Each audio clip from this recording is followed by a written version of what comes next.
Hello મિત્રો, સ્વાગત છે તમારું એજે કિચનમાં। આજે આપણે બનાવીશું કકુંબરનું રાયતું, એટલે કે ખીરા કાકડી લઈશું।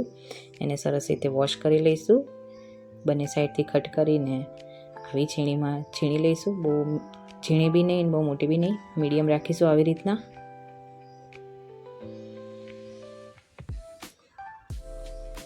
ત્યાં સુધી આપણે પાણી છૂટું પડે કકુંબરનું, ત્યાં સુધી આપણે દહીંને તૈયાર કરી લઈશું।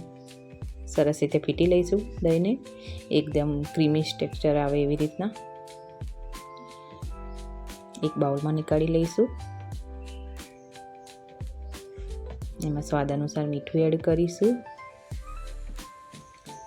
અડધી ચમચી લાલ મરચું નાખીશું। એમાં એડ કરીશું ચાટ મસાલો, મેં A1નો લીધો છે, તમે કોઈ બી લઈ શકો છો, તમે જે ઘરમાં યુઝ કરતા હોય એને બી સ્વાદ અનુસાર એડ કરીશું। થોડું જીરું પાવડર નાખીશું।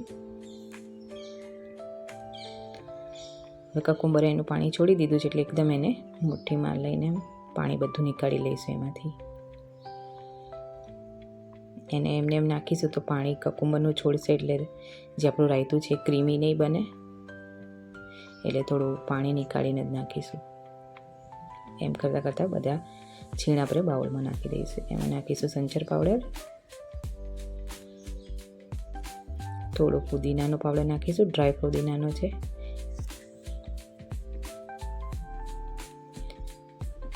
થોડી કોથમીર એડ કરીશું અને મિક્સ કરી લઈશું સરસ રીતે, જેથી કરીને દહીંને જે કકુંબરની છીણ છે એ બધું એકદમ મિક્સ થઈ જાય ને મસાલા બી।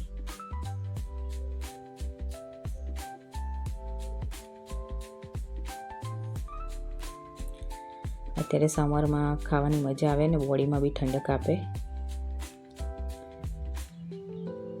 એકદમ મિક્સ થઈ ગયું છે।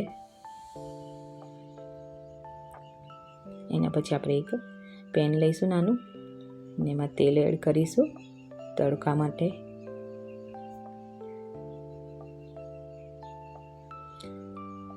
એક ચમચી જેટલું તેલ એડ કરીશું,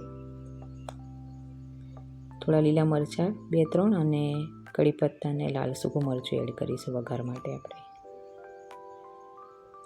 તેલ ગરમ થઈ ગયું છે એટલે થોડીક રાઈ નાખીશું, થોડું જીરું એડ કરીશું અને સામાન્ય હિંગ એડ કરીશું। એના પછી જે કડી પત્તાની છે આપણે એમાં મિક્સ કરી લઈશું। થોડા મરચાં શેકાય ત્યાં સુધી એને શેકાવા દઈશું। એના પછી કોથમીર એડ કરીશું થોડીક, જેથી કરીને થોડીક ટેસ્ટ માટે સારું રહેશે, કોથમીર અંદર નાખીશું એટલે। વઘાર તૈયાર થઈ ગયો એટલે હવે આપણે એને એડ કરી દઈશું રાયતાની અંદર, મિક્સ કરી લઈશું સરસ રીતે।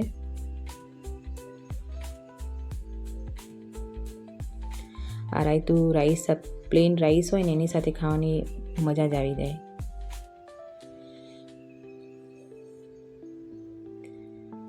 ગાર્નિશ કરીશું કોથમીરથી।